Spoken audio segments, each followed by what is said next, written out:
JT Top News supported by Jewel Park and logistic partner BVC Logistics।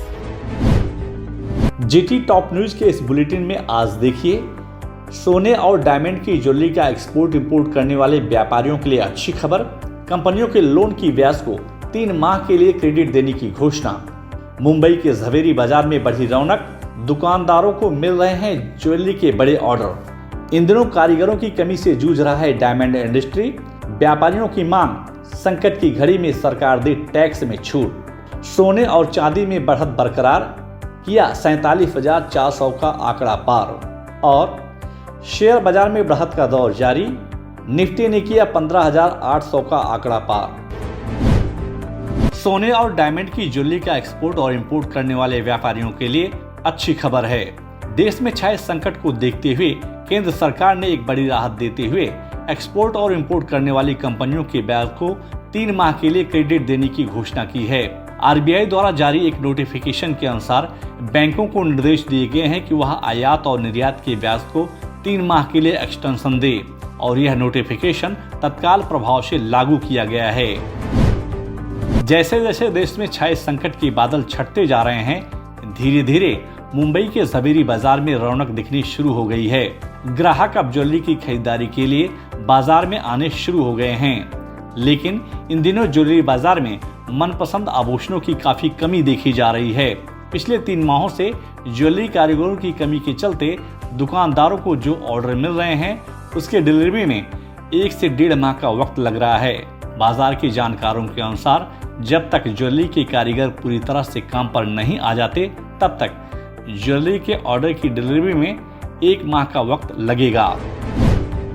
देश में छाए संकट की इस घड़ी में डायमंड उद्योग को काफी मुश्किलों का सामना करना पड़ रहा है। जहां एक तरफ डायमंड इंडस्ट्री कारीगरों की कमी से जूझ रहा है, तो वहीं अंतर्राष्ट्रीय बाजार में बढ़ते कंपटीशन के चलते काफी चुनौतियों का सामना करना पड़ रहा है। डायमंड ज्वेलरी के एक्सपोर्ट करने वाले व्यापारियों की मांग है कि सरकार इस संकट की घड़ी में अगर थोड़ी टैक्स में रियायत दे तो डायमंड उद्योग के लिए यह संजीवनी का काम करेगा, वरना अंतर्राष्ट्रीय बाजार में टिके रहना मुश्किल हो जाएगा। डायमंड इंडस्ट्री को बड़ा नुकसान पहुंचा है और ये डायमंड इंडस्ट्री को अगर आगे लाना है, काफी ऑर्डर है। चाइना के साथ अमेरिका वाले लोग ने इस बार भारत को भी बहुत बढ़ावा दिया है, लेकिन हमारे पास कारीगर और वो क्षमता नहीं है जो हम चाइना के साथ कॉम्पीट कर सके। लेकिन इस बार अमेरिका के इतने बड़े ऑर्डर होने के कारण हमको बहुत ही फायदा हुआ है ज्वेलरी के बिजनेस में। लेकिन कारीगर इस बार बहुत कम है। जो हमारी 100% जो कारीगर थे, आज 40% ही कारीगर है हमारे पास, और वो 40% कारीगर है, उसको उसकी मांग है 30 से 40% उसको रोजगारी ज्यादा देने की। तो आज की तारीख में कंपटीशन में थाईलैंड, चाइना, काफी देशों के अंदर में हमको कंपटीशन में खड़ा रहना पड़ता है, तो मुनाफा बहुत कम हो जाता है। और उसके बाद भी कारीगर को ज्यादा मुनाफा हम देंगे तो हमारे पास बहुत कम हो जाएगा। तो इसके कारण सरकार को इस बार जो एक्सपोर्ट करते हैं उन लोगों को टैक्सेस में थोड़ा सी अगर राहत दे तो आम आदमी टिक सकता है, कारीगर टिक सकता है, छोटे व्यापारी टिक सकते हैं। और मुझे ऐसा लग रहा है कि सरकार हमारी बात सुनेंगे इस बार। चेन्नई ज्वेलर्स एसोसिएशन ने केंद्र सरकार के खिलाफ हॉलमार्किंग को लेकर मद्रास उच्च न्यायालय में एक रिट याचिका दायर की है। इस याचिका की सुनवाई करते हुए मद्रास हाई कोर्ट ने केंद्र सरकार को 27 जुलाई 2021 तक चेन्नई ज्वेलर्स एसोसिएशन द्वारा दायर रिट याचिका पर जवाब देने का निर्देश दिया है। ज्वेलर्स एसोसिएशन ने अपने रिट याचिका में कहा है कि केंद्र सरकार ने हॉलमार्किंग के लिए जो नई गाइडलाइन जारी की है वह व्यवहारिक नहीं है। पिछले सप्ताह भारत में सोना 2 महीने से अधिक समय में पहली बार प्रीमियम पर बेचा जा रहा था, क्योंकि देश में छाए संकट की दूसरी लहर से निपटने के लिए प्रतिबंधों के बावजूद मांग में थोड़ी ढील दी गई थी। बाजार के बड़े गोल्ड व्यापारियों के अनुसार अब बाजार में खुदरा मांग धीरे धीरे ठीक हो रही है, क्योंकि लोग आने वाली शादियों के लिए ज्वेलरी की बुकिंग कर रहे हैं। गौरतलब है कि डीलर आधिकारिक घरेलू कीमतों पर $3 प्रति औंस तक का प्रीमियम चार्ज कर रहे थे, जिसमें 10.75% आयात शुल्क और 3% बिक्री शुल्क शामिल है। सोने के बेतहाशा बढ़ते दामों को देखते हुए ज्वेलरी बनाने वाली प्रमुख कंपनी तनिष्क अब बाजार में ऐसी ज्वेलरी को पेश करने की योजना बनाई है जो देखने में भारी और वजन में काफी हल्की होगी।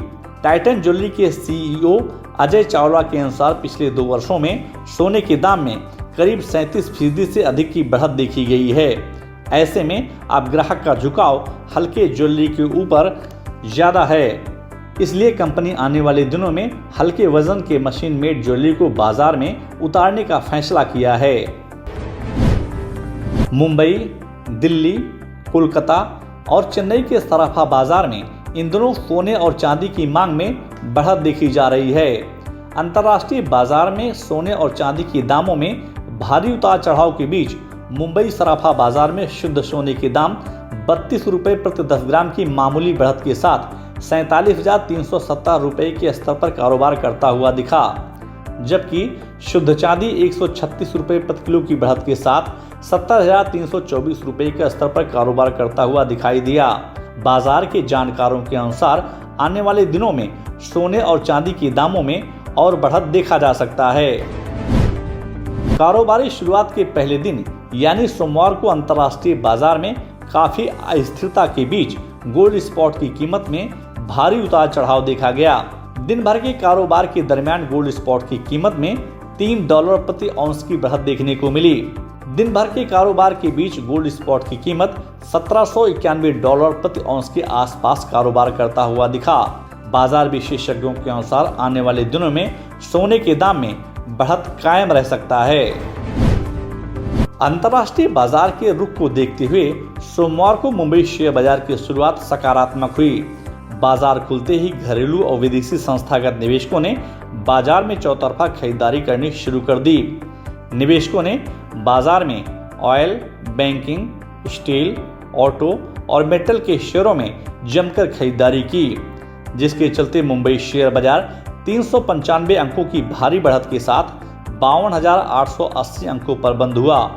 वहीं निफ्टी दिन भर के कारोबार के बीच 112 अंकों की बढ़त के साथ 15,837 अंकों पर बंद हुआ। बाजार के जानकारों के अनुसार इस सप्ताह मुंबई शेयर बाजार में बढ़त का दौर जारी रह सकता है। जेटी टॉप न्यूज के इस एपिसोड में बस इतना ही। आपको यह न्यूज कैसी लगी और आपके क्या सुझाव हैं, हमें कमेंट बॉक्स में जाकर शेयर जरूर करें। और अगर अभी तक आपने जेटी टॉप न्यूज को सब्सक्राइब नहीं किया तो आप तुरंत सब्सक्राइब, लाइक और शेयर जरूर करें, जिससे आप तक ज्वेलरी इंडस्ट्री की अपडेट खबरें पहुंचती रहें। JT Top News supported by Jewel Park and logistic partner BVC Logistics.